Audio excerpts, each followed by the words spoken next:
You step onto the grand deck of the Titanic, the largest and most luxurious ship ever built. The sheer magnificence of it all is overwhelming. The polished wood gleams in the sunlight, and the air smells faintly of sea salt, mingling with the rich, unfamiliar scent of wealth. Everywhere you look, opulence surrounds you. Crystal chandeliers, golden railings, and the hum of excitement as the elite stroll by, their crisp suits and elegant gowns whispering of untold riches. As a steward, you stand out, though not in the way you hoped. While the first-class passengers glide by with the grace of royalty, you're wearing a uniform that holds nothing but practical purpose.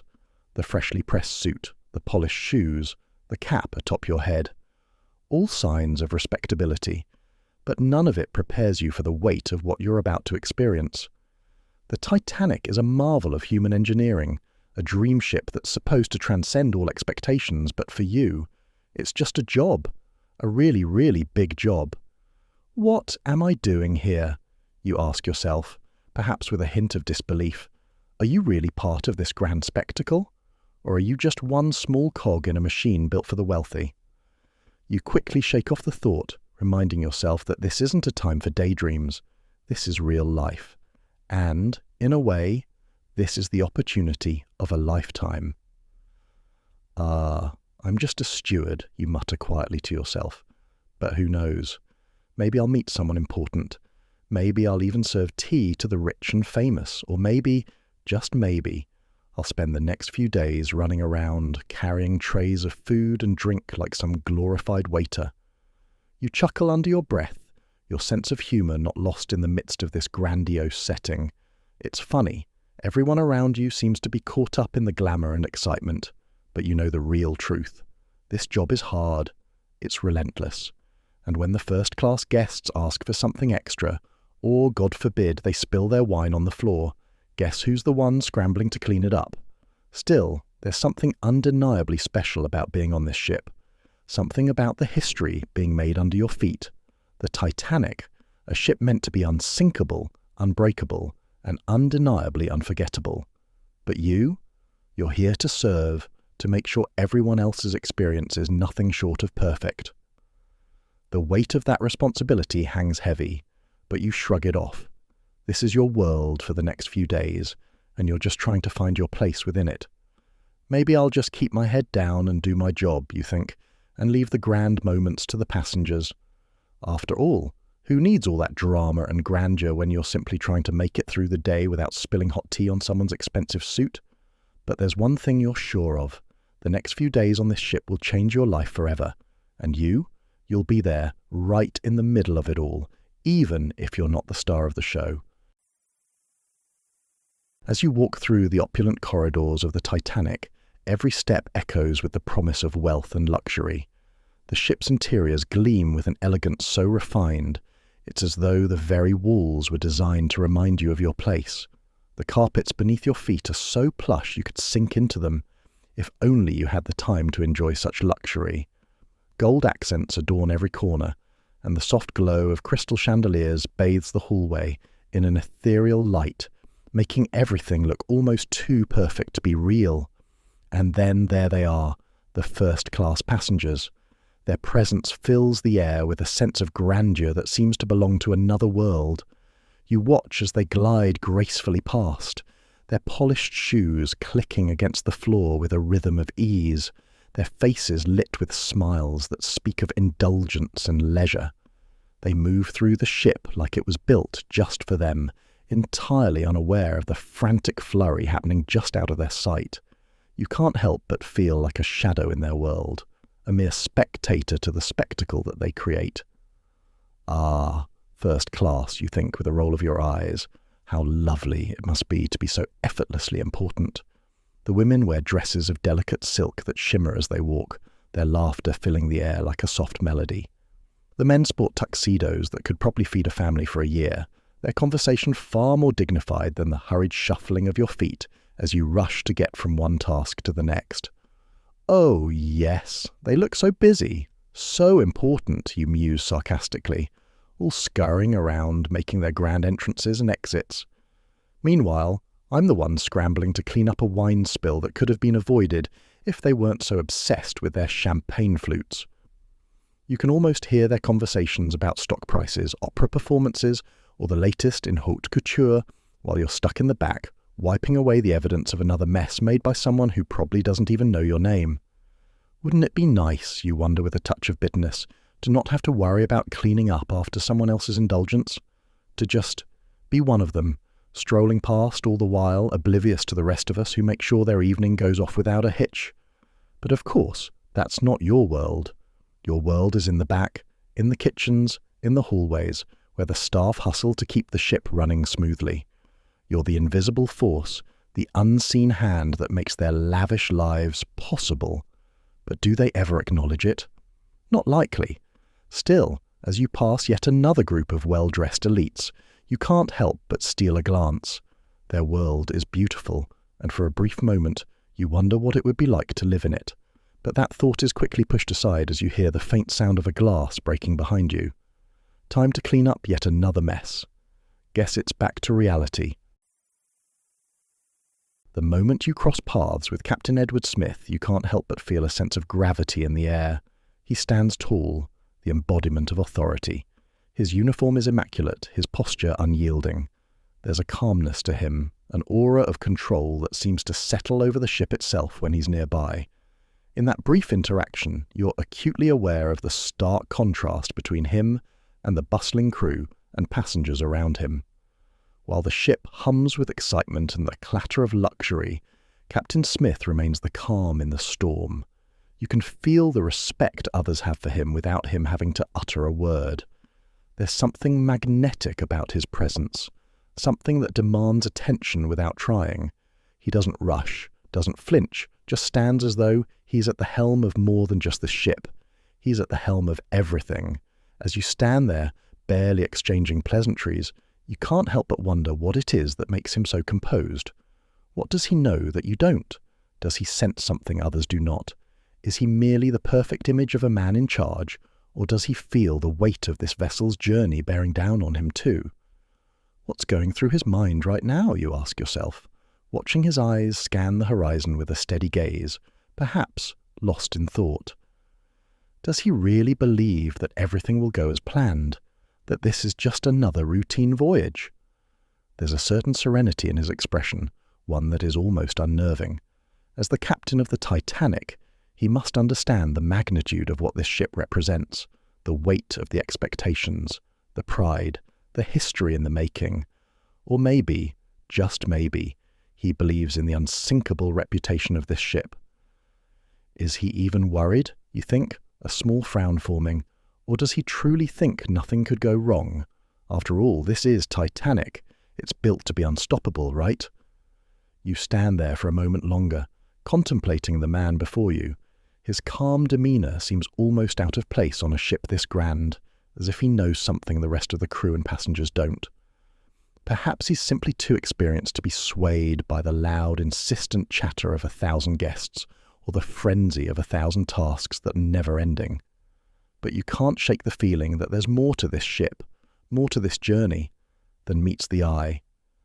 If I were in his shoes, you think, would I be as confident? Or would I feel a growing unease creeping in? Is there truly such a thing as an unsinkable ship? With that, Captain Smith strides away, his calm presence leaving an indelible mark on the deck. You watch him disappear into the distance, wondering if he too is secretly aware of the weight of this voyage, or if, like the passengers, he's just playing a part in a grand illusion. In the midst of all the grandeur and luxury, you find solace in the camaraderie of your fellow stewards. They're the ones who truly understand the relentless pace of life aboard the Titanic, the ones who know that while the passengers waltz through the halls, sipping champagne and admiring the opulence, you're the ones behind the scenes, running on autopilot just to keep things in order.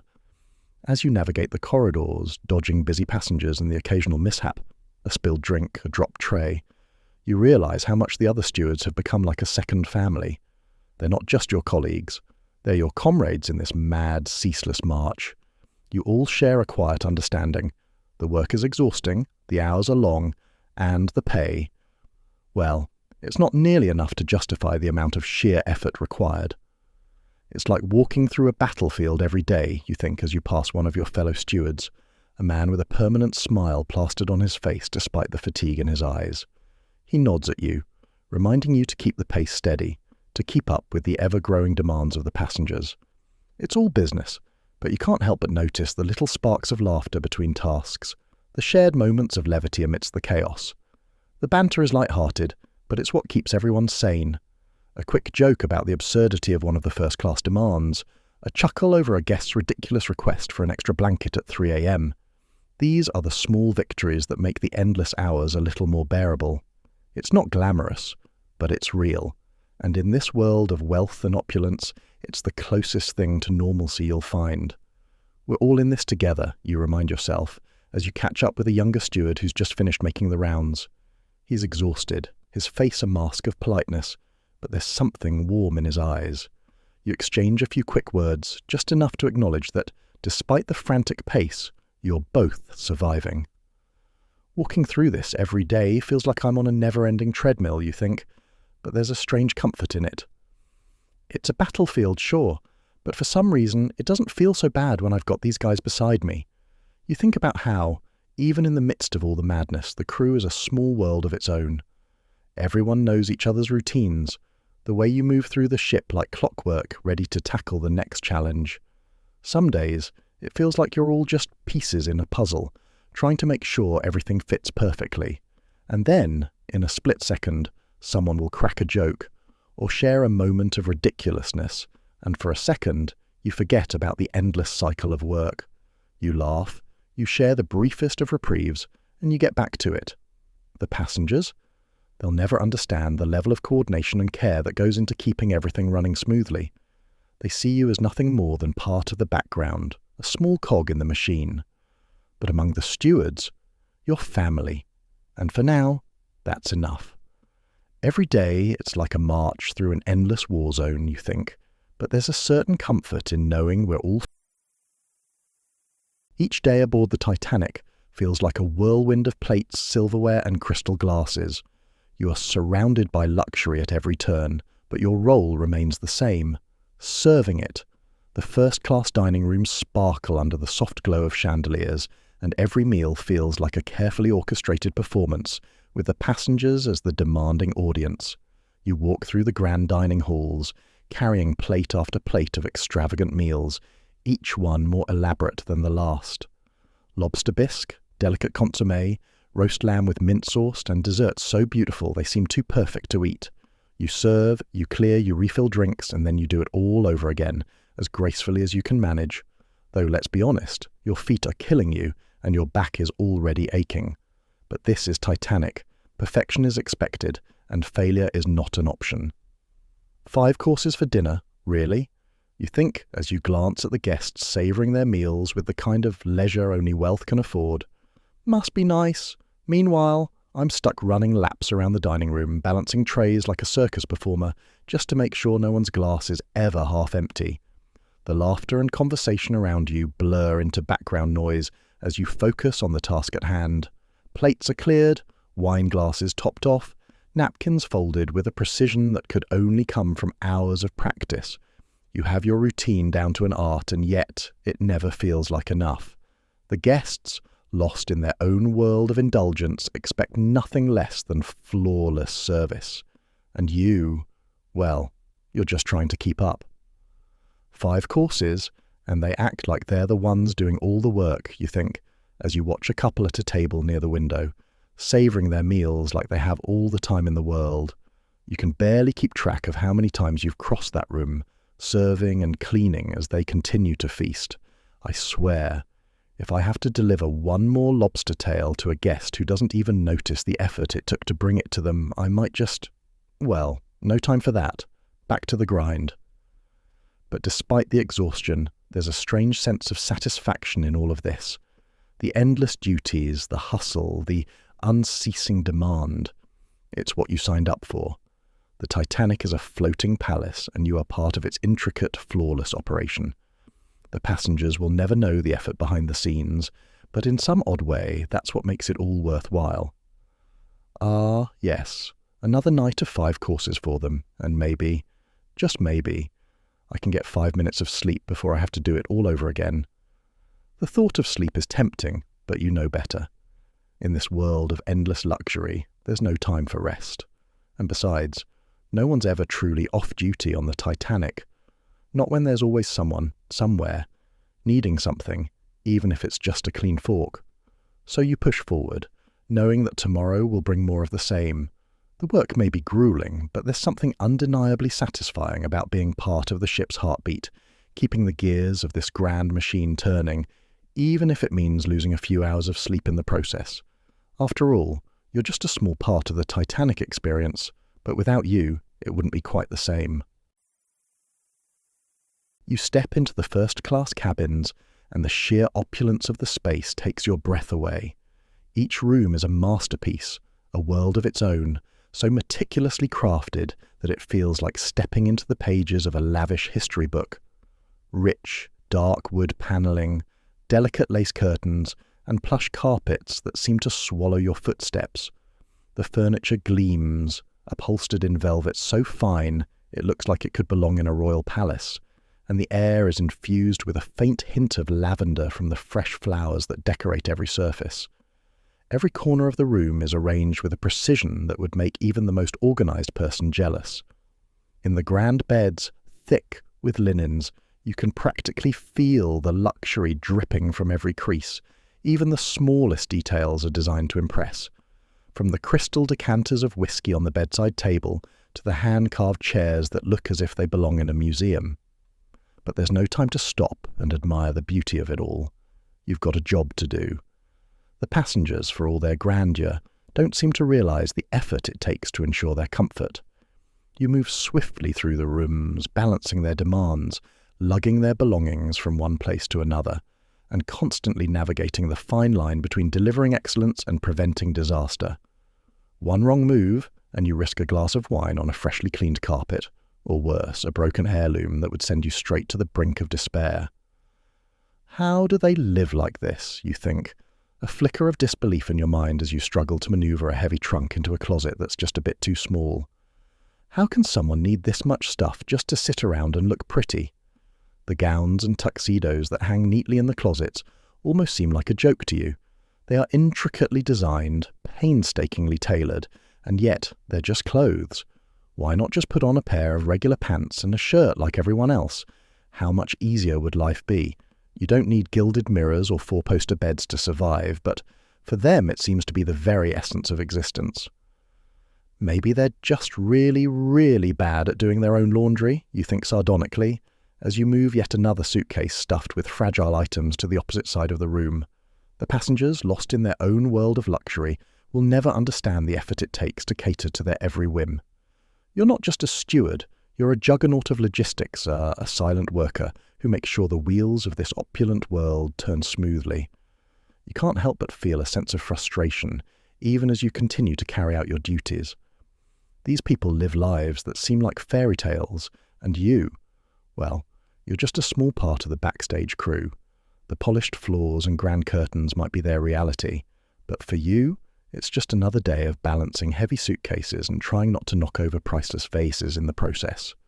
I don't get it, you think, finally stepping back to take in the beauty of the room. How can they live like this and never question it?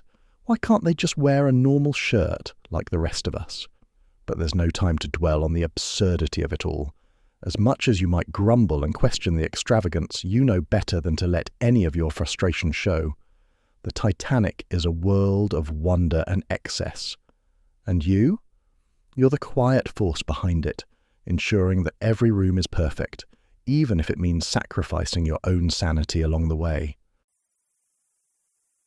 The Titanic glows like a jewel under the night sky, its towering silhouette reflecting the stars above as the ship sails smoothly through the calm waters.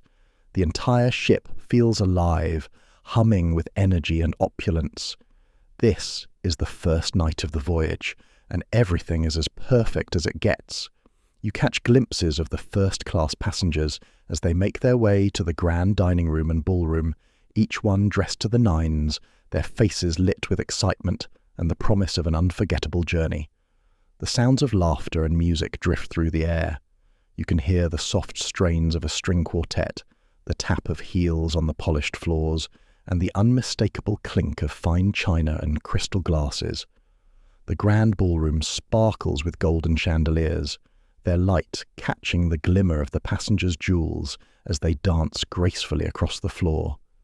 It's a scene straight out of a fairy tale, a picture of absolute luxury, and from where you stand in the shadows, you can't help but feel a strange mixture of awe and pride.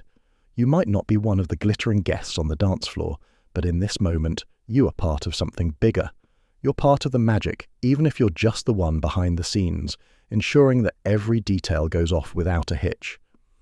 You serve the drinks, carry the trays, and quietly watch as history unfolds.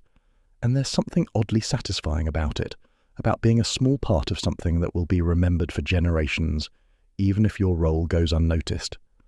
Do they know? You wonder as you take a step back, glancing up at the grand staircase where another elegant couple ascends. Do they know that this ship will become a legend? That this night, this voyage, will one day be etched into the annals of history? You can't help but feel a pang of irony. For all the grandeur around you, for all the shimmering beauty and the endless wealth on display, they have no idea what's coming. To them, the Titanic is just another voyage, another luxury cruise to enjoy. The ship is just a backdrop to their lavish meals, their endless dances, and their midnight strolls beneath the stars. They don't know what history is about to unfold. They don't know that this is a ship that will carry them into the most infamous night of all. Or maybe, you think with a slight chuckle, maybe they don't care. They're living in the moment, lost in the luxury, too busy to notice that they're standing on the edge of something far bigger than they can possibly imagine. As you watch the passengers swirling in their gowns and tuxedos, you can't help but admire their carefree joy. To them, tonight is just another night. But for you, it's a reminder that the Titanic isn't just a ship. It's a story in the making, one that will be told for generations to come. You return to your duties, the weight of history not lost on you, even if it's a history that you can't fully be part of. And as the music fills the air and the night grows deeper, you know that no matter how many glamorous nights come and go, this will always be the first. The night everything seemed perfect.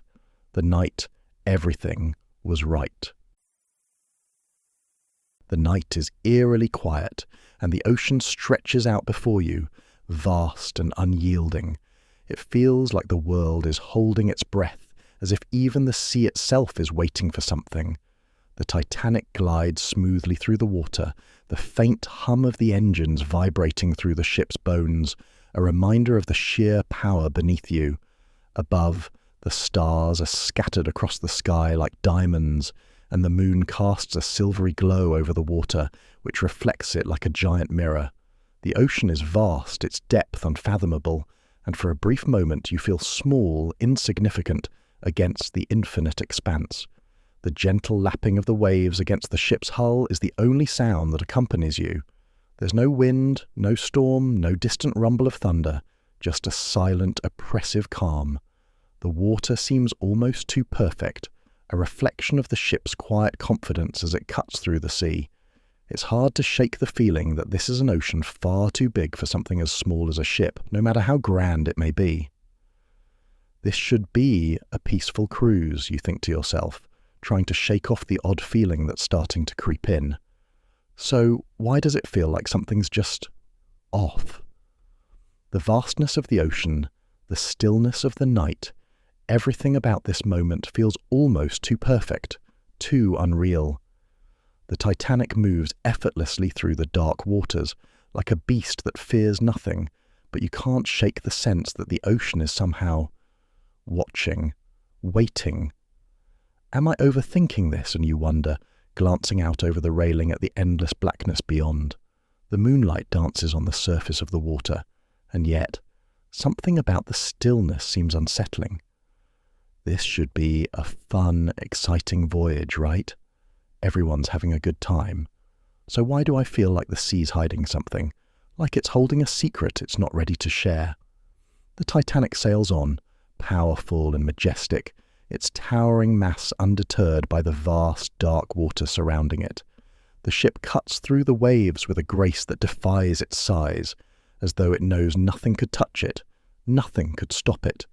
But even as the ship presses forward, the silence of the ocean clings to the night, as if it's trying to tell you something that doesn't quite sit right. Is it just the quiet that's bothering me? You wonder, leaning on the railing and staring out into the distance. The faintest ripple of the water is all that disrupts the perfect stillness, yet it somehow feels more like a warning than a comfort. This is supposed to be the safest, most luxurious ship on the planet. Why does it feel like we're skating on the edge of something bigger? The thought lingers in your mind as the Titanic continues its journey, cutting through the dark sea without hesitation. The calm might seem reassuring to most, but to you it feels like the quiet before the storm, silent, oppressive, and full of possibility. You shake off the thought, trying to push away the nagging feeling that something's wrong. It's probably nothing, you tell yourself. This is just a relaxing cruise, just enjoy the view. But as you stand there, alone on the deck, the ocean stretching endlessly before you, it's hard to ignore the sense that you're standing on the edge of something far more significant than you could ever imagine, something that is about to unfold, and all you can do is wait. The ship is constantly moving, but your world seems to revolve around a never-ending cycle of small, seemingly insignificant tasks. They're the things no one notices, the things that happen behind the scenes, making beds, serving tea, keeping everything in pristine order so the guests don't even realize the work involved. It's as though the entire weight of the Titanic is built on these little details, and yet no one ever really acknowledges them. As you move from room to room, adjusting bed linens, dusting the polished wood and setting out fresh towels, you can't help but wonder, does it ever stop? The tasks pile up like an endless wave, one that never truly recedes. It's the sort of work that makes your bones ache and your mind race with 100 different thoughts that you never have the time to act on. How many times do I have to make this bed? You think as you straighten the crisp sheets, trying to ignore the way your fingers feel stiff from hours of work. Another round of tea to be served? Great, because there's no way I could be doing something else right now. You glance down at the clock on the wall, only a few minutes left before you have to dash off to another task. The guests may never notice the perfectly arranged cups of tea, or the way the linens are always fresh and pressed. They certainly never see the sweat on your brow as you carry trays and polish glasses in a room that always seems to need more work, more perfection. Oh, sure, you think, your sarcasm creeping in, cleaning up after people who can't even remember to put their dirty plates in the right place. Yes, this is the life. Definitely a career worth all my time and effort. The irony is hard to miss. The guests waltz through their lavish dinners, laughing and chatting about everything from the latest fashions to their business dealings, oblivious to the small army of staff working tirelessly to ensure their comfort. And you're just one of those invisible cogs making sure the machine keeps running smoothly, whether anyone notices or not. You find yourself slipping in and out of rooms, your movements automated, while the real world outside feels like it's moving at a slower pace, one you can't quite reach. The first-class passengers enjoy their meals, their discussions, their pleasures, while you make sure their crumbs are cleaned up, their glasses filled, their comfort never disrupted. It's a thankless job, but it's yours. Well, I could be doing something more exciting, you think, with a dry chuckle. But I suppose wiping down another table is way more important than having a life of my own. You catch a glimpse of yourself in the polished mirror as you walk by, eyes tired, uniform a little wrinkled from hours of constant movement. You don't expect applause for your work. It's not that kind of job, but a little acknowledgement would be nice. At the very least, you think, the endless rounds of tea and dusting should come with a brief moment of rest, even if it's just for a second. Maybe I should just sit down for a minute, you think, as you pass by the crew lounge. Oh, right, no time. I have to make sure the next round of guests has everything they need. The small tasks continue to weigh heavily on your shoulders, but there's no way around it. This is the job. The endless repetition is what keeps the Titanic running, even if it's a job that seems to be built on your exhaustion. Still, there's something strangely satisfying about getting it right, about doing your part to ensure the ship's perfection, even if you never get a thank you for it. So you carry on, moving from task to task, knowing that it's not about the recognition, it's about keeping everything running smoothly, even if, for a few fleeting moments, you wish you could escape from the unrelenting march of small, heavy duties. Every now and then, as you move through the grand hallways of the Titanic, you find yourself in a brief conversation with one of the first-class passengers. They ask about your job, your life, maybe even where you're from. Some of them are genuinely curious, their questions coming from a place of interest, an effort to connect with the person who's making their voyage a little more comfortable. Others? Well, they're just filling the silence, looking for something to occupy their minds between the lavish meals, endless drinks, and the buzz of the glittering world around them. You can tell the difference. Some passengers smile warmly as they ask about your experience aboard the Titanic, their faces radiating an interest that feels real, if not a bit surprising. A few of them even seem impressed by the sheer scale of the ship, commenting on how much work it must take to keep things running smoothly. You catch a glimpse of genuine empathy in their eyes, and for a moment, you almost forget that you're the invisible servant, just one of the many staff members here to keep their experience flawless. It's funny, you think, how they can ask about me as if they don't already have their own world to worry about. But at least it's nice to be seen for a second. Then there are the others, the ones who ask questions out of politeness, with their minds clearly elsewhere. Their eyes are already scanning the room for their next drink or conversation partner, and they don't seem particularly interested in hearing your answer. They might ask where you come from or how long you've worked on ships, but you can tell it's just filler. The type of small talk people engage in when they're trying to appear interested, even if they're already thinking about the next course of their meal or the evening's entertainment. Yes, sure, you think with a touch of sarcasm. You really care about how long I've been serving tea, so much so that you're already zoning out before I finish my sentence. It's strange. Sometimes they look at you, really look at you, and it's almost as if they're trying to understand what it's like to walk in your shoes. Maybe they think they can see the real you through a fleeting conversation, a brief exchange in the midst of their luxurious journey. But other times, you can tell that they don't even really see you. You're just a blur, a part of the background they interact with when the situation calls for it. They ask questions to pass the time, and in those moments, you almost feel like an object, something to be observed but not really known. Do they really care? You wonder, as you pass another passenger who gives you a quick smile and a polite, "How are you?" Or are they just asking to fill the silence, a way to make the voyage feel more personal, even though it's just, well, a job to me? You try to push those thoughts aside. After all, you know your place. You are here to serve, to make sure everything goes smoothly, even if no one ever truly knows what you go through. But occasionally, in those rare moments of connection, you catch yourself wondering what it would be like to have someone genuinely care, to have someone ask not just about your job, but about you. But for now, you return to your duties. A polite nod here, a courteous smile there, and the questions keep coming. Some sincere, some just filling the silence as you move on, blending back into the shadows where you belong.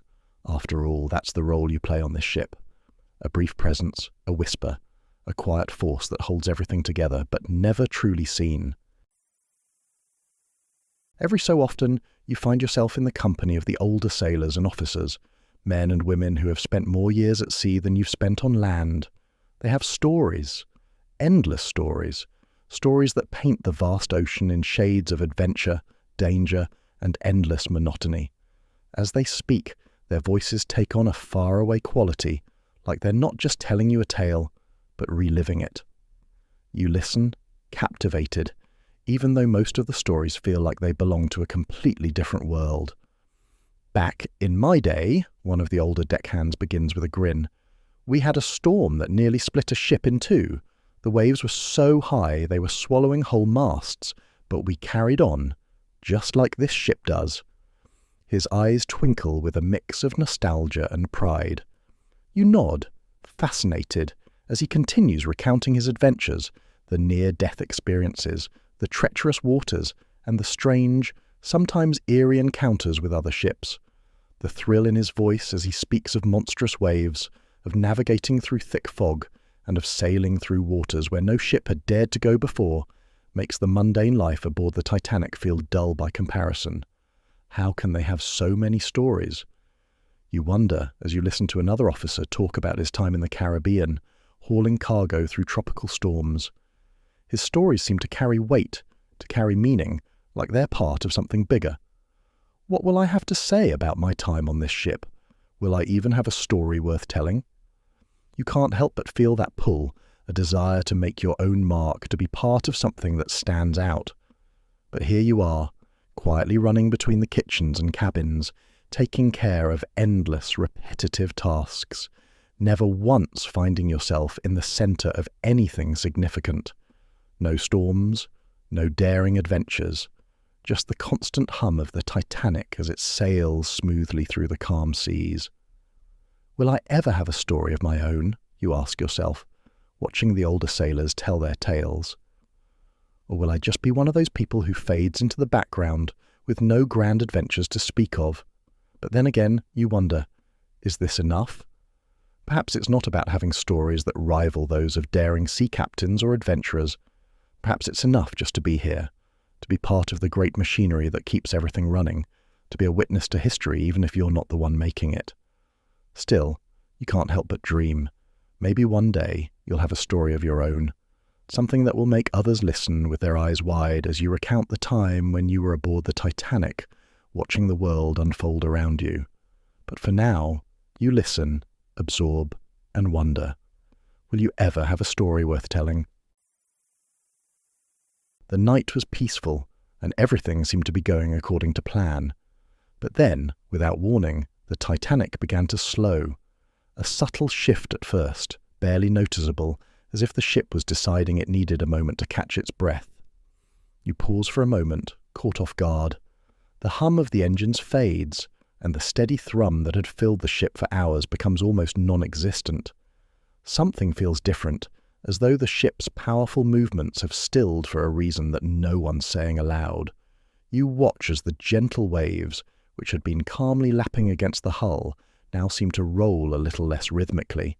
There's an odd tension in the air, though nothing outwardly alarming. You glance around. Passengers are still dining, chatting, laughing, but you can feel it. Something is off. The ship isn't moving as swiftly as it should.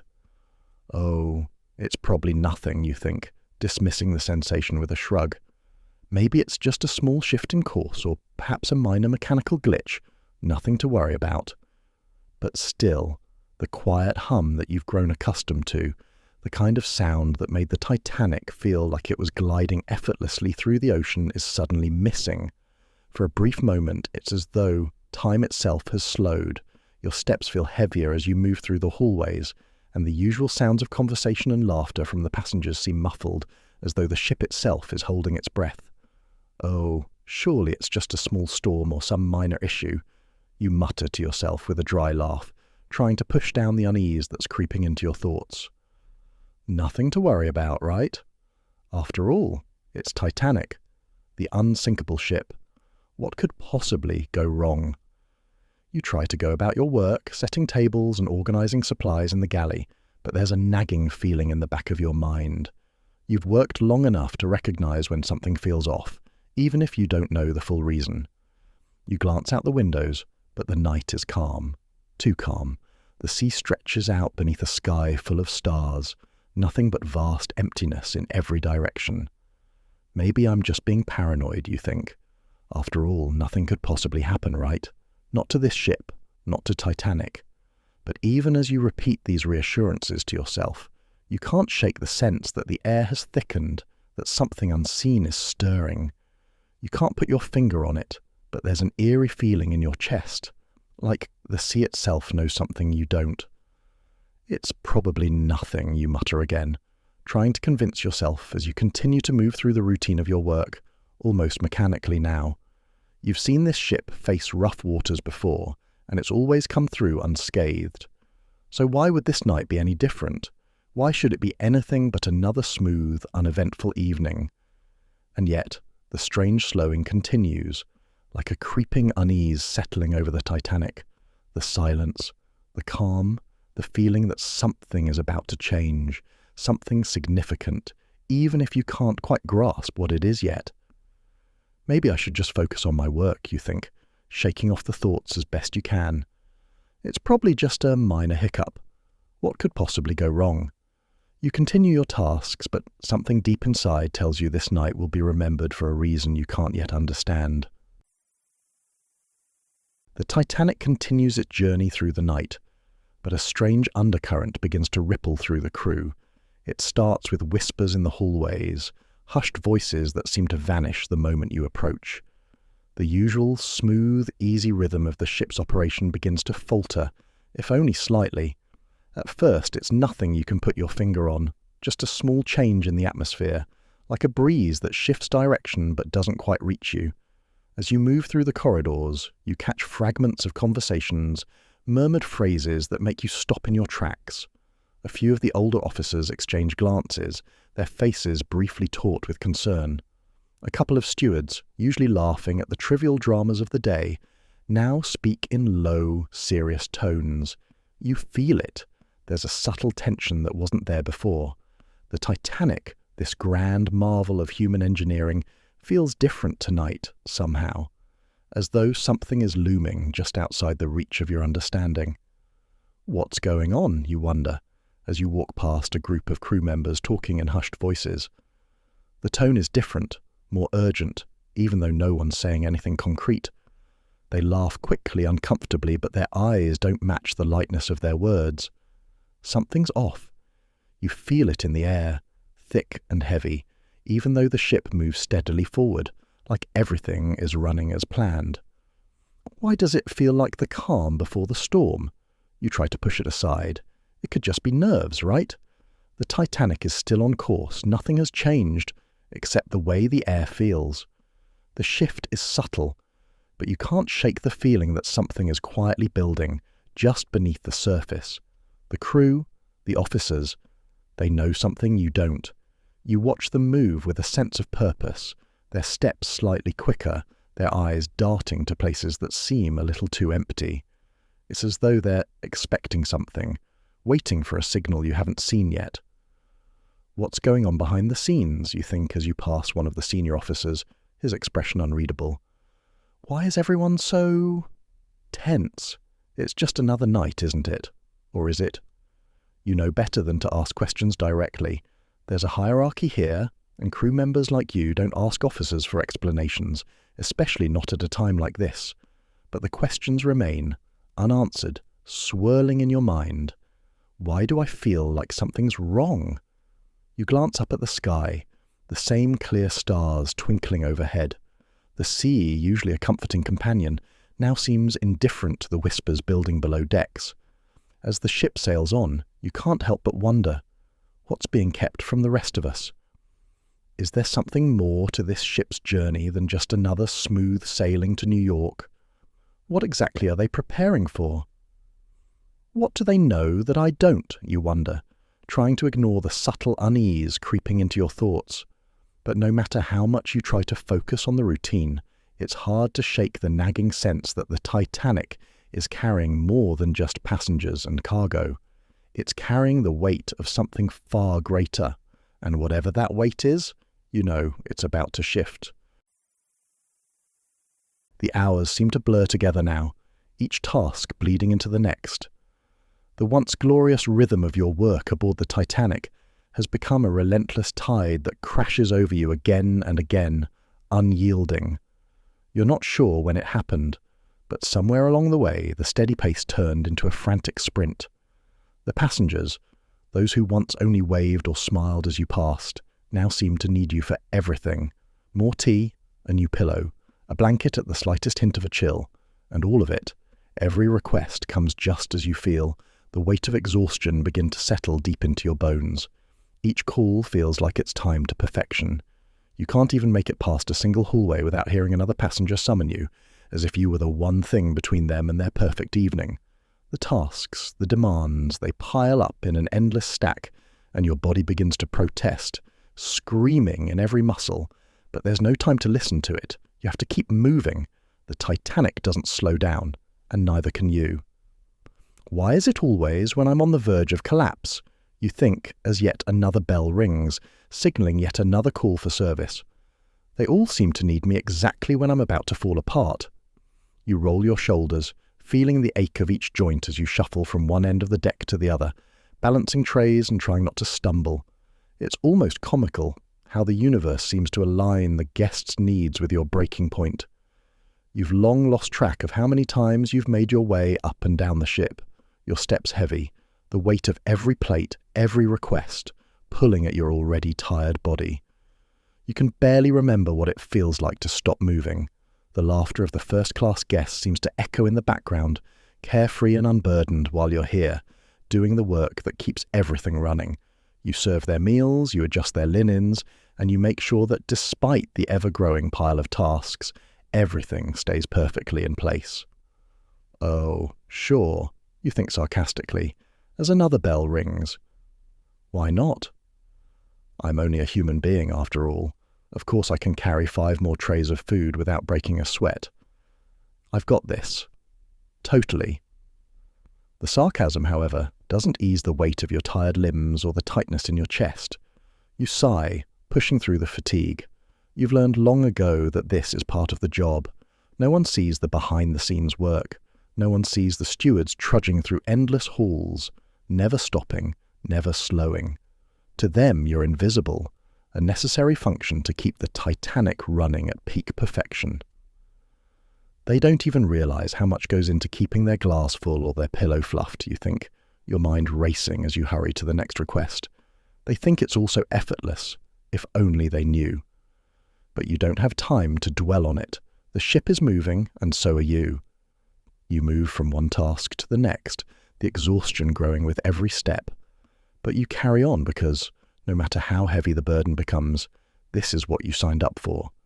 This is what you have to do. Even if it feels like you're about to fall apart at the seams. Even if every bone in your body aches with the weight of it all. I wonder how much longer I can keep this up, you wonder. But even as the thought crosses your mind, you know the answer. As long as it takes. The Titanic doesn't stop. Neither do you. It started like any other night aboard the Titanic, calm, almost serene, with the ship gliding smoothly through the waters. The passengers were enjoying their late dinners. The ballroom was filled with a soft murmur of conversation and the sound of a piano playing in the background, and the crew moved about, attending to their duties.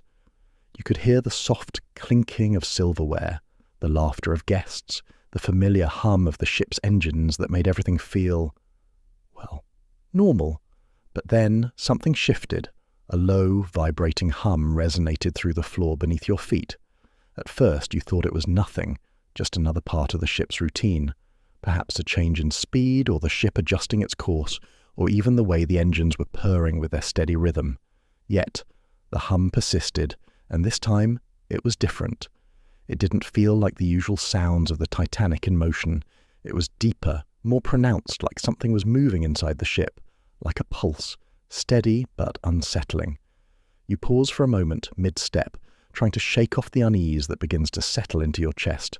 The crew around you doesn't seem to notice, or if they do, they're choosing to ignore it too. The passengers, still blissfully unaware of the tremor beneath their feet, continue their conversations and laughter. Oh, it's nothing, you tell yourself, forcing a smile as you move toward your next task. Just the ship doing its thing. No big deal. But there's something about the way the hum seems to vibrate through the walls, through your bones, that makes you pause again. But why does it feel off? You glance around, but no one seems concerned. The officers move past with their usual steely composure. The senior crew members seem absorbed in their work. And the guests? They have no idea what's happening beneath their feet. But you can feel it in the air. An undercurrent of tension, subtle but undeniable.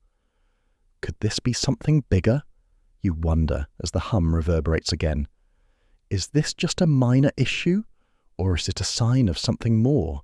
The thought lingers in your mind like a shadow, and you can't quite shake it off. The Titanic is supposed to be unsinkable, invincible, a marvel of modern engineering. Nothing should be able to harm it.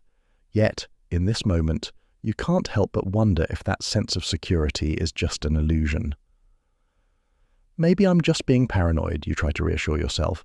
It's probably nothing. After all, this is the Titanic. What could possibly go wrong?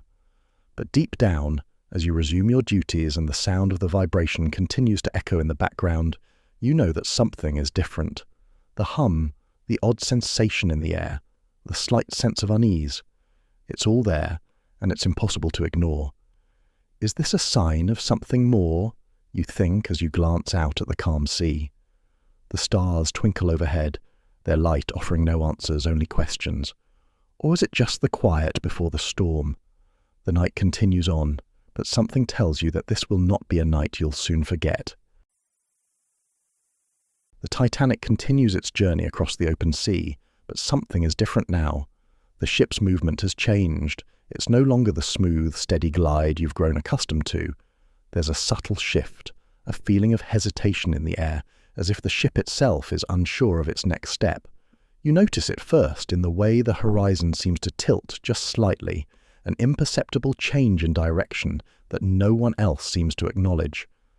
The gentle rocking that had once been a constant companion to your steps now feels more deliberate, as though the Titanic is adjusting its course with purpose. You overhear hushed conversations between officers, their voices low and serious, the words you can catch sending a ripple of unease through your chest. "There's something ahead. We need to change course," one mutters, his voice sharp with a tension you can't ignore. The murmurs spread through the crew like wildfire, and although no one says it directly, there's an unmistakable air of concern that follows. What's going on, you think, watching as officers and senior crew members exchange quick, urgent glances. Something's happening, something that no one seems to be willing to explain. The passengers continue about their evening, blissfully unaware, but you can feel it in the air. The tension is palpable, thick like fog. It's as though the calm of the night has been cracked open, revealing something far more uncertain beneath. What is happening right now?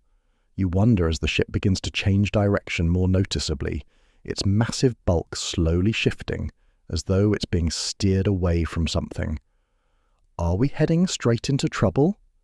You glance around at the crew, their faces carefully neutral, though there's a nervousness in their eyes that betrays their calm demeanour. The air feels heavier now, as if everyone is waiting for something to happen. No one is panicking yet, but you can sense it, a collective unease simmering just beneath the surface. Are we sailing into trouble? You think, your mind racing as you try to make sense of what's happening. The ship turns slowly, deliberately, and the engines hum with a new urgency, as if pushing forward against something invisible, something looming in the distance. What exactly are we avoiding? Why the sudden change of course? You continue with your duties, but the nagging feeling in the back of your mind won't go away. Every glance at the crew, every whispered word only adds to the uncertainty. The passengers are still enjoying their lavish meals, their laughter still echoing through the dining halls, but the world you know, the world of steady routine and predictability, feels like it's slipping away, replaced by something darker, something you can't yet put your finger on. It's probably nothing, you try to convince yourself, but your own words sound hollow, lost in the growing unease that fills the air. It's just a course correction, a precaution, nothing to worry about. After all, this is the Titanic. What could possibly go wrong? But deep down, you know, something has changed, and for the first time, you wonder if the Titanic might not be as untouchable as they say. The ship turns, and with it, so too does the world you thought you knew. The night, which had been strangely quiet for so long, suddenly breaks with an unsettling sound. It starts as a distant rumble, like thunder far off in the distance. You pause mid-step, your breath catching in your throat. The sound grows louder, more powerful, and soon it's undeniable. It's coming from deep beneath the ship. The vibrations are subtle at first, like a low hum that pulses through the ship's hull. But then it becomes something more, an unmistakable, ominous roar, as if the sea itself is shaking the Titanic. The noise intensifies, reverberating through the walls and floors, and for a moment, everything else seems to fade away. The chatter of passengers, the clinking of glass, the soft music in the background, it's all drowned out by the deep, unsettling growl of something that you can't see but can feel deep within the ship's bones. It feels like the Titanic has suddenly become a living thing, trembling under the pressure of something immense and unseen. Oh, of course, you think bitterly, as you stand frozen, caught between the endless demands of your job and the growing sense that something's terribly wrong. I just started to feel like I was getting into a rhythm, and now this happens. You glance around, half expecting the other crew members to spring into action, but there's a strange stillness. Some of them are moving more quickly now, exchanging hurried whispers, their faces set with a quiet tension. But they aren't running to the source of the noise. It's as though they know something that you don't, and their restraint only adds to the unease building inside you. What is that sound, you think, your pulse quickening? What is happening beneath the surface? Is the Titanic in trouble, or is this just some random noise I'm overreacting to? The roar continues, the sound rising and falling as if something deep in the ocean is stirring, pressing against the ship from below. For a moment, you're frozen, unsure whether to keep moving or wait. The passengers, blissfully unaware of the growing tension, continue to dine and laugh, their voices unaware of the subtle shift in the air. It's almost maddening how unaware they are, as if they're completely untouched by the increasing pressure that seems to be building around you. Oh, of course, you think again, your sarcasm slipping through despite the growing anxiety in your chest. Why would they notice? They're too busy enjoying themselves. Meanwhile, I'm left wondering if this is some kind of deep-sea creature coming to claim us all. Great. The roar finally dies down, but the silence that follows feels heavier than it should. You can still feel the vibration in your bones, still hear the faintest echo of it in the back of your mind. There's no immediate change in the atmosphere, no grand emergency yet, but somehow everything has shifted, and you can't shake the feeling that you're standing on the edge of something much bigger than yourself. Am I overreacting? You wonder, but deep down, you know better. The sound, the pressure, this isn't just a small blip. It feels like a warning, like something ancient and powerful from the deep is reaching up, brushing against the Titanic in a way that makes you feel small, vulnerable. You shake your head, trying to focus. There's still work to do. There are still meals to serve, rooms to tend to, and people to care for. But as you walk through the ship, the weight of that deep, rumbling sound hangs over you, an unanswered question in the back of your mind. What was that noise, and what does it mean for the Titanic? The calm of the night is now shattered, replaced by a mounting sense of urgency that races through the Titanic. You've been here long enough to recognize the shift, the subtle but unmistakable change in the crew's demeanor. Their movements, once smooth and controlled, are now hurried, sharp. Whispers race through the hallways, and the air is thick with a tension that presses down on your chest like a heavy weight. The sound of boots on the polished floors grows louder, more frantic, and you catch glimpses of officers and stewards moving with a purpose that feels wrong. The passengers, still oblivious to the shift happening beneath the surface, are starting to notice. Their laughter falters, their conversations grow quieter, and their glances begin to dart around the room. You see them looking toward the windows, toward the horizon, as if they sense something they can't yet name. The uncertainty is palpable, spreading like wildfire, and you feel it too, deep in the pit of your stomach. What's happening? What is going on? You think, trying to focus on the task at hand, but the urgency in the crew's movements makes it impossible to ignore. Something is wrong. Something is big. You can't quite put your finger on it, but you feel it in the air, thick and unyielding.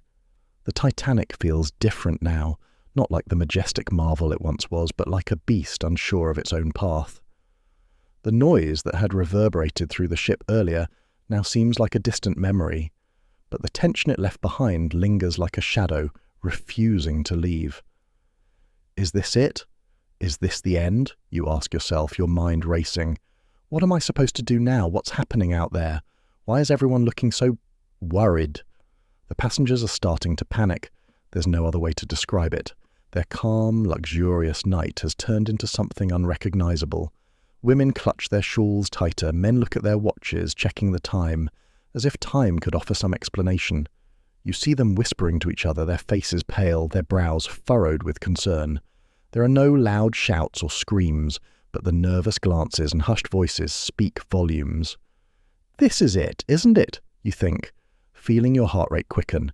This isn't just another storm or a mechanical issue, something bigger is happening. What if we're in danger? The crew is moving now with an intensity that you've never seen before. The usual friendly chatter among the staff has disappeared, replaced by terse exchanges and rapid instructions. They're preparing for something you can't yet see, but that you can feel with every fibre of your being. Your mind races, your stomach tightens. You know that whatever is coming, it's too big for anyone to ignore. Am I ready for this, you wonder? What should I do? How do I keep serving when I don't even know what's happening? You glance around, searching for answers, but everyone is caught up in their own silent race against time. You push forward, instinct taking over. The passengers are beginning to crowd the hallways, confused, some still too proud to show fear, others looking for any sign of reassurance. There's nothing you can do except keep moving, keep serving, even though it feels like the very air is pressing against you. Why is it always at times like these that no one tells you what's going on? You think bitterly, your sarcasm creeping in. I'm supposed to act like everything's fine, right? Like nothing's wrong. But deep down, I know, this isn't the same ship anymore. This is something else entirely. The tension builds, and as the minutes stretch on, you realize that the Titanic, this grand, unsinkable marvel, may not be as invincible as everyone thought. The crisis has begun, and nothing will be the same after tonight. The calm that once defined the Titanic has now shattered into chaos. You've been running on autopilot, moving between cabins, attending to the guests, but suddenly the ship feels completely different. The subtle hum of the engines, once a comforting companion, has grown tense, and now the atmosphere feels thick with dread. Officers race down hallways, their faces drawn, their movements sharp and purposeful. The crew members you've worked alongside for days now seem to be moving faster, eyes darting to one another, their hurried whispers barely reaching your ears. And then the order comes. It's a simple command, but it carries with it the weight of everything that's happening. A voice over the intercom, stern and steady. All crew members begin evacuation procedures. First class to lifeboats immediately. You freeze. For a moment, time seems to stop, and your world feels like it's been flipped upside down. Evacuate? How? When? It doesn't feel real. The Titanic, the unsinkable ship, the marvel of the modern world. Now, it's suddenly a ship that needs to be evacuated? It doesn't make sense. This isn't how it's supposed to happen. How did everything change so quickly? You wonder, your mind racing. The night had been like any other just hours ago, glittering chandeliers, guests laughing and dancing. You'd been walking the halls, doing your job like any other day. But now, everything is different. Wasn't it just a few moments ago that I was serving tea, acting like everything was fine? How did it all fall apart so fast? Your heart pounds in your chest as you begin to process the weight of the situation. Panic has set in among the passengers. You can hear the chaos building up in the distance. People rushing, voices shouting, confusion spreading like wildfire. The ship is tilting more now, the sound of movement below, decks more pronounced. The air feels heavier with each passing second, each new command that echoes through the corridors. This is a nightmare, you think, as you race to get to the lifeboats. I never imagined this would happen, not on the Titanic. It was supposed to be safe. It was supposed to be unsinkable. How is this even possible? Your emotions are a mess. Fear, disbelief, and something else you can't quite identify. The passengers you've served for days now look like strangers, their calm faces replaced with panic and confusion. They don't know what to do. Some are calm, some are crying, but they all look to you for reassurance. And what can you say? What can you do other than try to follow the orders to make sure they get to safety? How did we get here, you think, as you assist a group of first-class passengers to the lifeboats? Just a few hours ago, I was running back and forth doing my job. Now I'm here, helping them get into lifeboats as if we're in the middle of some horror story. The urgency in your movements becomes more pronounced, but a part of you is still frozen, paralyzed by the stark contrast between the calm world you knew just hours ago and the overwhelming chaos unfolding before you. The ship is still beautiful, still a marvel, but now it's an ominous beast, creaking and groaning under the strain of something you don't fully understand. The sound of the waves against the hull, once so peaceful, now feels like a constant reminder of what's at stake. This wasn't supposed to happen, you think, gripping the side of the lifeboat as it begins to lower into the icy water. How could everything change so quickly? How could everything that felt so secure come crashing down in the blink of an eye? And yet, here you are, caught between the sinking reality of what's happening and the need to push forward. There's no time to stop. There's no time to think, only the frantic need to help, to make sure the passengers are safe, even if you still don't quite understand the magnitude of what's unfolding around you. The world is changing, and so are you. The chaos around you is palpable, and yet you force yourself to stay composed.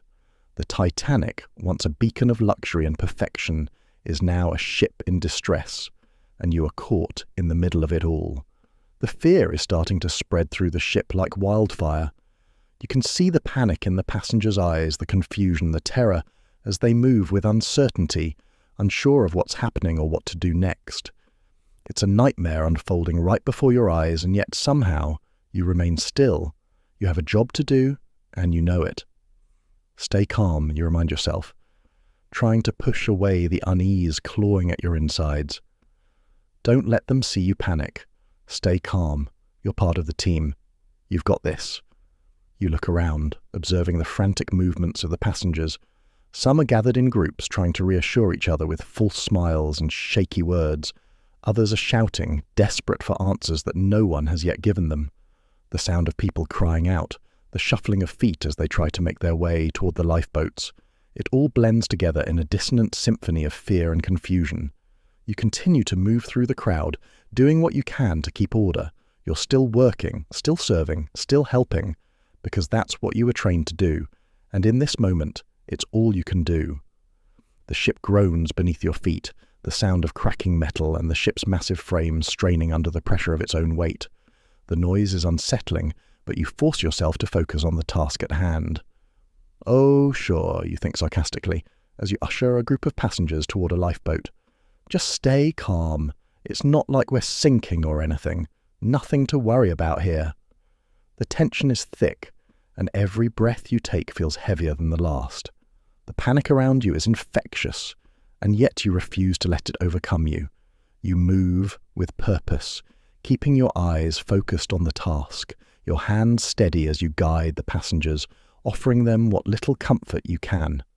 They cling to your presence, as though your calm demeanor might somehow reassure them that everything will be okay. But deep down, you know the truth. There's no guarantee that everything will be okay.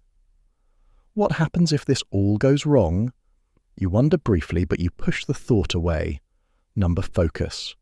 There's still work to be done. I can't think about that now.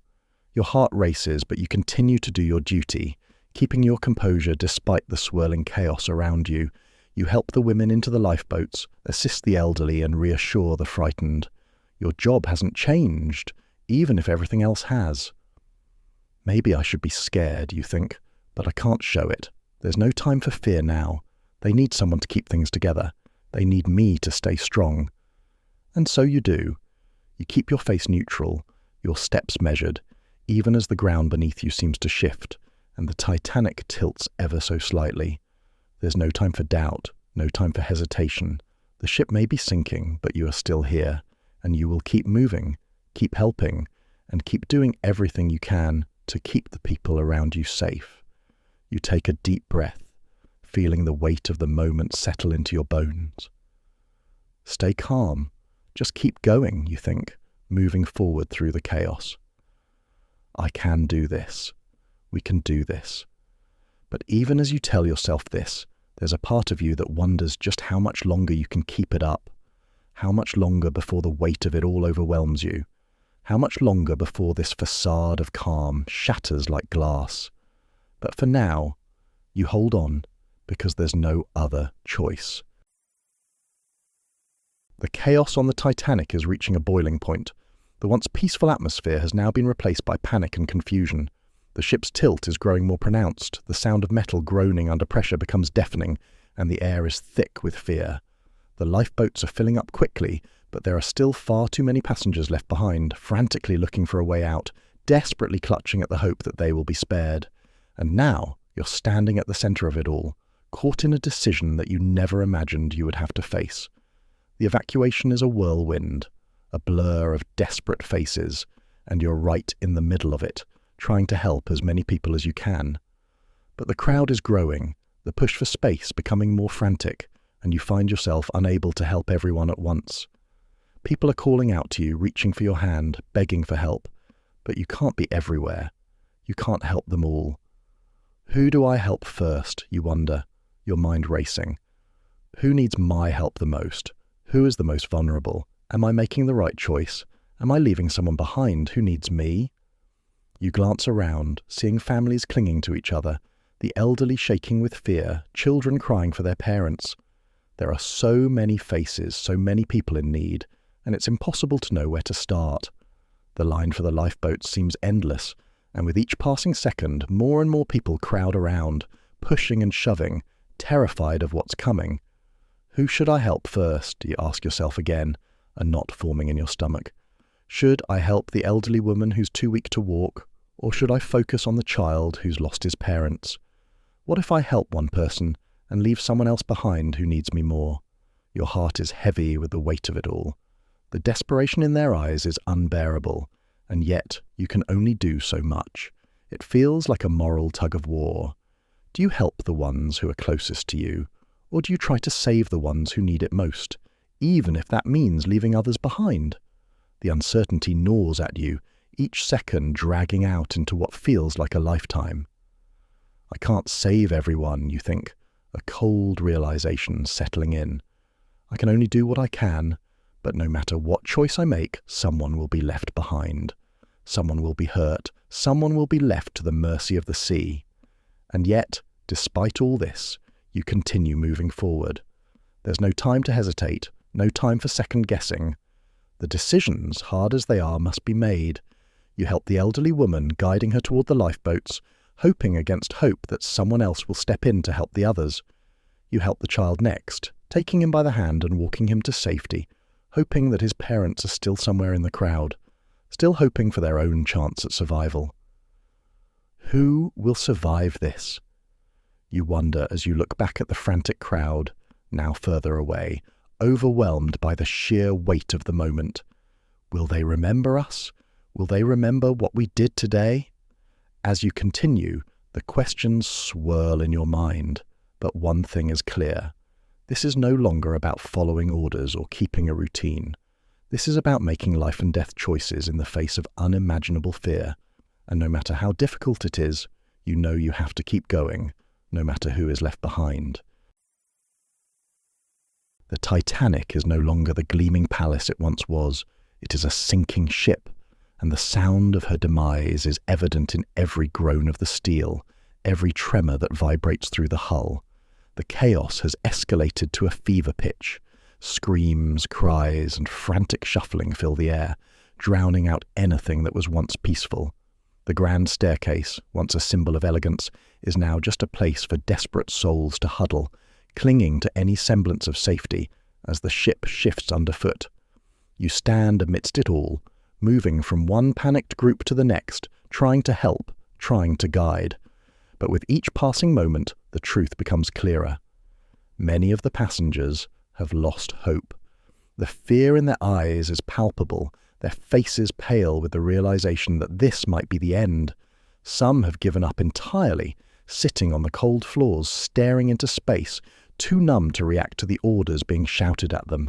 Others scream in hysteria, pushing, shoving, unable to comprehend what is happening until it's almost too late. What am I supposed to do, you think, looking around at the growing despair? I can only help so many. What happens to the others?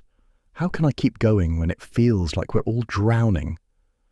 The sound of the waves crashing against the ship is louder now, filling the air with an ominous roar, but it's the silence between the screams that haunts you, the silence of those who have given up, who have accepted what's coming, and those who still can't comprehend the scale of what's happening. Their eyes, once full of curiosity and confidence, are now empty, lost to the terror of what's unfolding before them. Is there any hope left?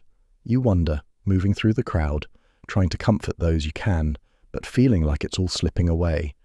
You can't reach everyone, you can't save everyone, and the weight of that realization is heavier than any of the lifeboats, heavier than the looming dark sea that waits below. As the ship tilts further, you feel the change in the air. The vibrations underfoot are more pronounced now, and the sounds of the ship's inevitable fate grow louder, more pronounced. The passengers who are still moving look past you, lost in their own fear, their own despair. The sense of hopelessness is suffocating, and no matter how much you try to mask it, a part of you is starting to feel it too. Are we all going to make it out of this, you ask yourself, even as you continue to help, even as you force your hands to move, guiding people toward the lifeboats. But even with every step, the uncertainty looms larger. The Titanic is sinking, and no one knows if the lifeboats will be enough or if there's time left to save everyone. The cruel truth is that you may not make it, no one may make it, and yet you can't stop, can't give in to the darkness, because there are still people who need you. There are still those who are clinging to any sliver of hope, no matter how faint. Are we going to make it out of this alive? You wonder again as the panic and sadness settle over the ship like a suffocating blanket. How could everything go so wrong so quickly? But the only answer is the sound of the waves crashing beneath you, growing louder with each passing moment. The Titanic groans, a tortured sound that reverberates through the air as she begins to sink further into the dark sea. The chaos of the ship's final moments fades into a haunting silence, broken only by the distant cries of passengers, some still hoping against hope, others too far gone to scream. The lifeboats have long since been filled, and there's nowhere else to go but into the cold, unforgiving water that stretches endlessly before you. The ship's massive frame tilts, and for a brief moment you are thrown off balance. You scramble for something, anything to hold on to, but all you can do is walk, your legs shaking with each step, knowing that the Titanic's time is running out. The once proud vessel, which carried dreams and promises across the Atlantic, is now nothing more than a wreck, sinking beneath the weight of its own destruction. You glance behind you, catching a glimpse of the ship, now tilted at an angle, her lights flickering and fading into the abyss. The luxury, the wealth, the grandeur, all of it slipping into the darkness of the ocean. It's hard to grasp, hard to understand how something so majestic could be reduced to this, but it's happening, and all you can do is keep walking, keep fighting to survive.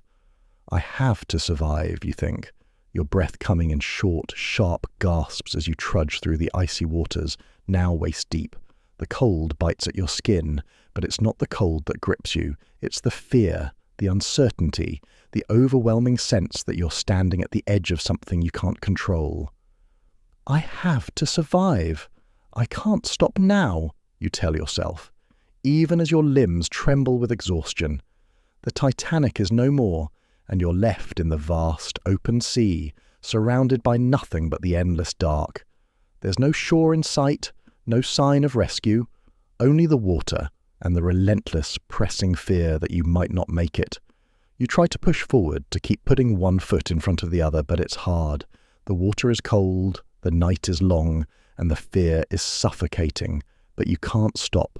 Not now, not when you're this close to the edge of the abyss. You can hear the sounds of others around you, some crying out, some just silent, drifting away into the darkness, but you don't stop. You keep going. There's a part of you that refuses to let go. refuses to believe that this is the end. How much longer can I keep going like this? You wonder, the question echoing in your mind. But you don't have time to dwell on it. You don't have time to think about the uncertainty, the freezing water, the sinking ship.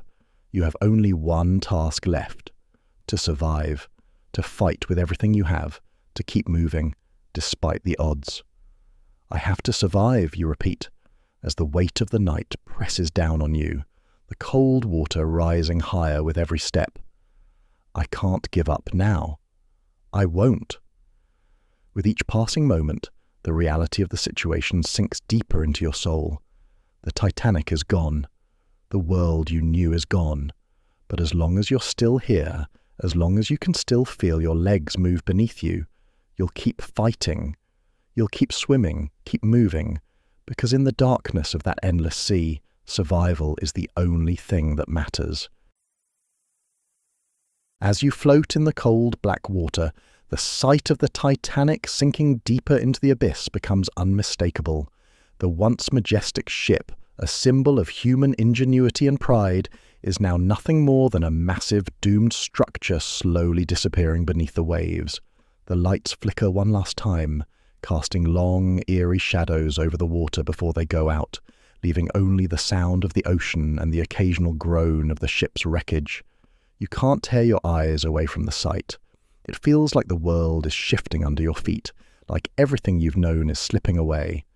The Titanic, the grandest ship ever built, sinks deeper, the stern rising higher into the air before it finally plunges into the depths. The moment seems to stretch, as if time itself is holding its breath, waiting for something to happen that it can't undo. Well, I guess this is it, you think bitterly, staring at the vanishing silhouette of the ship, the roar of the water growing louder as it pulls the Titanic down. This is what they meant by nothing bigger than the ship, huh? Guess not. The sarcasm comes out without thinking. It's not that you find it funny, it's just a way to cope, a way to make sense of the surreal, terrifying situation unfolding around you. The Titanic, this symbol of unshakable safety, this wonder of the world, is now sinking into the ocean, leaving nothing but the dark, vast sea to consume it. It's hard to wrap your mind around the fact that this ship, so large, so indestructible, has met its end. The weight of it presses on your chest, and a sickening feeling settles deep inside you. How did it come to this, you wonder? How could something so certain, so sure, just disappear? Your thoughts are interrupted by the realization that you too are still floating in this vast, empty sea, suspended between life and death. The Titanic is gone. What happens now? The lifeboats are no longer visible and the cold water seems to stretch forever, empty and uncaring. You're left with only the sound of your own laboured breathing and the endless waves crashing around you. What now? You ask yourself, as you struggle to keep your head above water, exhaustion creeping in. What happens to all of us, to those who were left behind? How can we survive when everything feels so final? The ship's final descent is still fresh in your mind, and with it comes the grim knowledge that the end is inevitable. You've already made your choice to keep going, to fight for survival. But as you look back at the wreckage of the Titanic, you wonder just how much longer you can hold on. Is this really it? You think, as the ship vanishes completely beneath the waves, leaving nothing but the still, unforgiving ocean. Is there anyone left to save? The last decision has already been made for you. You're here, adrift in the water, surrounded by the shadows of what once was, knowing that the journey is over for the Titanic. The only question now is whether you can make it through the night. The darkness around you is suffocating, thick like a blanket of endless blackness, and you feel yourself slipping deeper into the void. The Titanic has vanished into the sea, taking with it the lives and hopes of so many, and now you're left alone, adrift in the cold, unforgiving water. The vast ocean stretches out in all directions, and every ripple of the waves feels like a reminder of how small and fragile you are in this relentless abyss. The only sound is the eerie silence, broken only by the occasional splashing of water and the distant cries of others who are floating nearby. There's no land, no lights, just the endless stretch of the ocean and the weight of the night pressing in around you. The cold is biting, seeping into your bones, and you can feel your body growing weaker with each passing second. But amid the overwhelming despair, a small flicker of something remains. Hope. There's still a chance, you tell yourself, even as your limbs ache and your teeth chatter from the cold.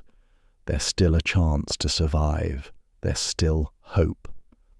You focus on those words, repeating them like a mantra, even as the sea pulls at you, dragging you further into the dark unknown. Hope feels fragile, delicate, but it's all you have left. It's all any of you have left. The lifeboats are gone, and the Titanic is no more, but you know that somewhere out there, help may be waiting. There's still a chance. Somewhere in this vast, empty darkness, there's still the possibility of rescue. How much longer can I hold on? You wonder as you glance around, searching for any sign of salvation. The night is so quiet, so still, that it feels like you're the only one left. But you know you're not alone. There are others out there, lost in the same sea of darkness. You can hear their faint cries in the distance, some too tired to continue, others still calling out for help. You tell yourself that you can't give up. Not now. I can't be the one to let go, you think. There's still a chance. The waves continue their relentless assault, but you know you can't stop fighting.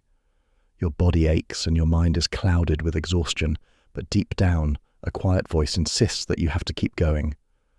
Just a little longer, you think, clinging to that fragile thread of hope. Keep fighting, keep looking. Someone will find us. Even in the suffocating blackness, you feel a small spark of defiance. There's hope, you whisper again, to yourself and to the dark sea that stretches endlessly before you. There's still hope. As the night wears on, the darkness seems to press closer, but that single thought, there's hope, is the one thing that keeps you going. You hold on to it because right now, it's all you can do. The dark ocean is vast and endless, and each wave crashes with a cold, indifferent force. You're exhausted, your body screaming in protest, limbs heavy, each breath a battle against the biting chill. The sea is unforgiving, and yet it doesn't stop. The night stretches on like an unending nightmare, where every minute feels like an hour and every wave feels like it could swallow you whole. Then suddenly you hear a splash, a sharp sound cutting through the stillness of the night. You turn toward the sound, your heart racing despite the weight of exhaustion pulling at you. A figure emerges from the darkness, flailing in the water beside you. They've fallen into the sea, another soul left behind in the chaos, struggling just as you are. Without thinking, you lurch forward, your body protesting the movement, but your instincts take over. You reach out, grabbing their arm, pulling them toward you. The cold water feels like it's eating away at your strength, but you can't let go. Not now. You can't leave them to drown in the same dark abyss that almost claimed you. What am I doing? You wonder, your muscles screaming for relief. I can barely keep myself afloat, and now I have to save someone else. The thought crosses your mind, but it's drowned out by the urgency of the moment. They're struggling, gasping for air, their face pale with fear. Great timing, you think, with a wry, bitter laugh. Is this really the time to play the hero? Your body feels like it's giving in, fatigue wrapping itself around you like a vice, but you keep pulling. You can't leave them to drown. Not now. Not when you're both in the same fight. You're already fighting for your own life. Helping them is just another piece of the survival puzzle, and you can't stop now, even though every fibre of your being is screaming to rest. I can't let go, you think, gritting your teeth as you pull the person closer, supporting them as best you can. The sea is relentless, the cold suffocating, but there's still something inside you that refuses to give up. Not yet. Not when there's still a chance. With every passing second, the weight of the task grows heavier, but so does the realization that you're not just surviving for yourself anymore. You're holding on for them too. Your arms ache, your chest tightens, but somehow you manage. Every tug through the water, every movement against the waves feels like the hardest thing you've ever done. But you do it, because in this moment, saving them is your only choice. Is this what it means to be a hero? You wonder as you struggle to keep both of you afloat, the waves crashing relentlessly. Am I really doing this? Or am I just trying to survive, to justify not giving up? And yet, as you pull them closer, as you feel their grip solidify in your arms, something shifts. It's not about heroism or survival anymore. It's about solidarity, about not letting the ocean win. It's about holding on to each other in the darkness, amidst the storm. We'll make it, you think, your determination growing with each passing moment, despite the exhaustion. We have to. We don't have a choice. And so you keep going, through the storm, through the cold, through the night, because now you know you're not alone in this fight anymore. The ocean feels endless now. The vast expanse of water stretches in every direction, swallowing up everything in its wake. You can hardly tell where the sea ends and the sky begins. The two blend into an inky void, a nothingness that pulls at your soul. The stars that had once guided you are now dim, obscured by a blanket of clouds. The waves, still relentless, crash against your weakened body, a reminder of just how small you are in this immense, unforgiving world. The cold has seeped deep into your bones, and every movement feels like it takes all the strength you have left. There's no land in sight, no sign of salvation, just the cold, dark sea pressing in from all sides. You're tired, so tired. Your limbs feel like lead, your chest heavy with each breath you take. For a moment you think about the possibility of simply giving in. The weight of the night, the loneliness of the endless ocean, it all feels suffocating. There are moments when it's hard to fight the feeling that maybe, just maybe, you're not meant to survive this. What's the point of continuing, you wonder, your mind clouded with exhaustion? What if I just stop? What if I let the sea take me like it's taken so many others? The thought is there, flickering like a dim light in your mind. It's tempting, the idea of just letting go, of letting the waves carry you away to whatever end awaits. You look around at the dark, endless water and feel a pang of hopelessness that claws at your spirit. The vastness of the ocean is overwhelming, and in this moment it feels like it's swallowing everything, even you. The ship is gone, the Titanic a fading memory beneath the waves. You are alone, utterly alone, except for the cold, the darkness, and the roar of the sea. What happens if I give up now? You think again, the thought nagging at you, trying to draw you into surrender. What if I just let the water take me, let the sea end this struggle? But then, something inside you stirs, a flicker, faint but undeniable. I can't give up now. Not yet. Not when I still have a chance. I've survived this long. I can't stop now.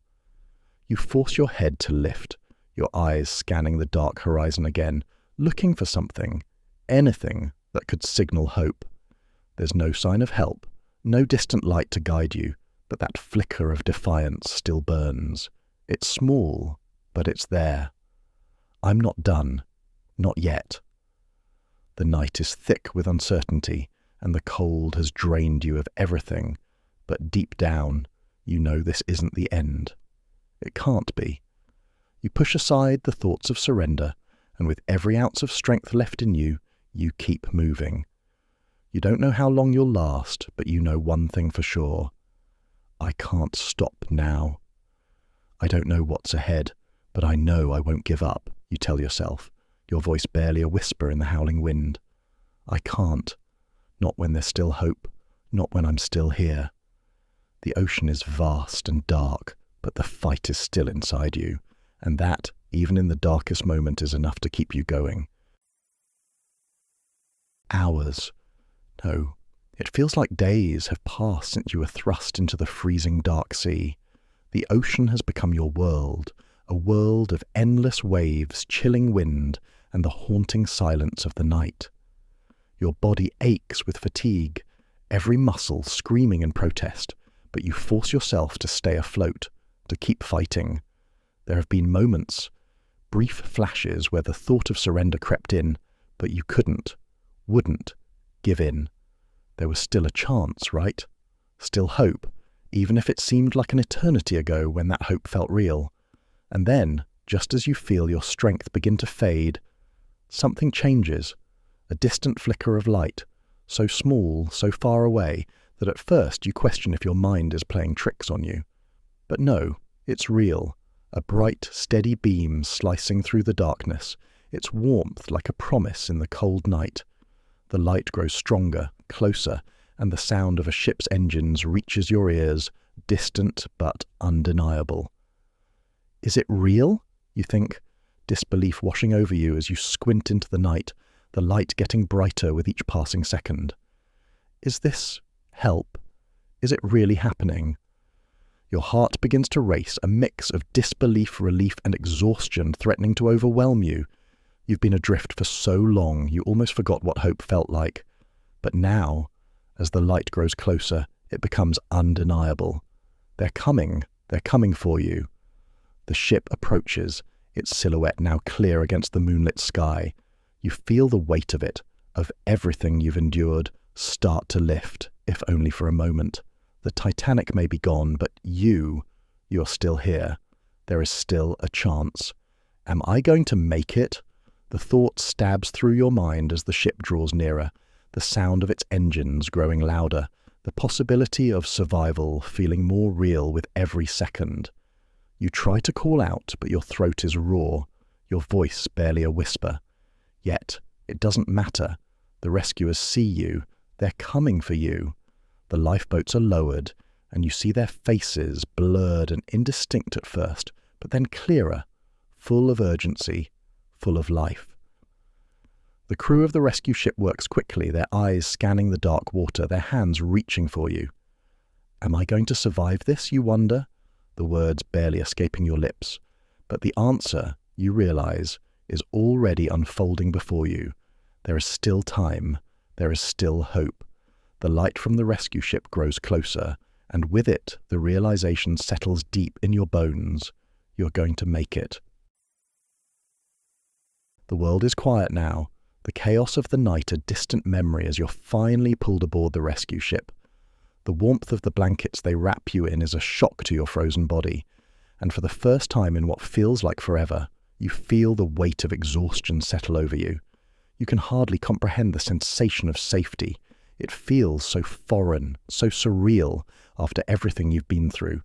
The waves that once threatened to swallow you now seem distant, harmless, as the rescue ship cuts through them, carrying you away from the wreckage. You look back, unable to tear your eyes away. The Titanic, the grand ship that had symbolized the pinnacle of human achievement, a marvel of engineering, is now nothing more than a shadow against the night sky.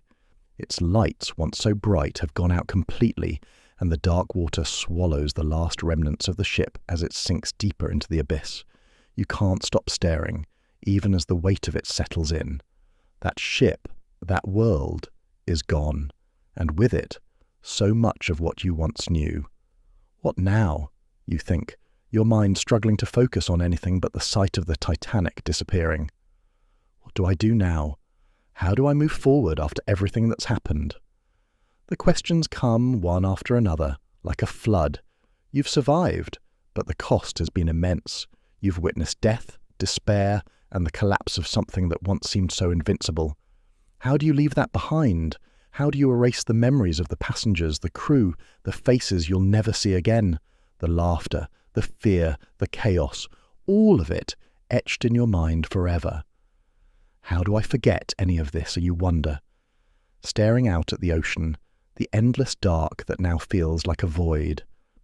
How do I move forward when everything I knew is gone? You glance around at the other survivors, silent, lost in their own thoughts. Some are huddled together, crying quietly, while others just stare blankly into the horizon, their faces drawn with exhaustion. You know they're thinking the same thing you are. How do you move on from something like this? How do you rebuild when the very thing that kept you afloat, the Titanic, is now gone? I'm alive, you remind yourself, trying to hold on to the one truth that still makes sense in this sea of uncertainty. I made it out, but how do I leave this all behind? You don't have the answer yet. The night is still heavy in your mind, the memories of what happened still fresh and painful. But for now, as the Titanic slips beneath the waves, all you can do is hold on to the hope that tomorrow, somehow, you'll find a way to keep going. For now, you're safe. But what happens next? What happens when the memories of that night begin to fade and you're left with only... The world you return to is a stark contrast to the chaos of that fateful night. The bright lights of the city, the bustle of everyday life, none of it seems real anymore. It all feels distant, like you're watching it from behind a thick glass, unable to truly connect with the world around you. Life has moved on, as it always does. But you carry the weight of history in your bones, a silent witness to a tragedy that the world will never forget. The Titanic, its grand halls, its luxurious decks, its promises of safety, now feels like a lifetime ago. The faces of those you saw, the terror in their eyes, the confusion, the frantic rush to lifeboats, all of it haunts you. It's a memory you can never truly escape. You try to bury it, try to move on, but it clings to you, a shadow in the back of your mind. You'll never forget the faces of the passengers, the crew, the ones you could save, and those you couldn't. What do I do now? You think, the question echoing in your mind as you walk the familiar streets of home. Everything is the same, but nothing feels the same. The world feels lighter and yet heavier at the same time. People are laughing, going about their business, and you almost want to shout at them, "Don't you know what happened? Don't you know what we've lost?" But you don't. Instead, you hold your silence, a silent witness to an event that will be talked about for generations. Who would have thought that a simple job could lead me to witness one of the greatest tragedies in history? You think, with a bitter laugh. One moment, I was just a steward, doing my part on a luxury ship. The next, I'm a part of history, whether I want to be or not. It's a strange thing to be remembered for something you never asked for. The Titanic will be talked about for generations, and you will be a footnote in its story, a survivor, a name among many. But the weight of that title feels heavier than you ever expected. The quiet, simple life you thought you would return to now feels impossible. Every day is a struggle to pretend that everything is normal, that nothing has changed. But you know better. You know that life will never be the same. You are a witness to something larger than yourself, and no matter how far you try to run from it, it will follow you. How do I move on from this? You wonder as you sit in the quiet of your home. How do I go back to just being me when the world now knows me as part of Titanic's tragic legacy? But for now, all you can do is carry on. You may never be the same, but you are alive, and that, for better or worse, is what matters. The world keeps turning, and so must you.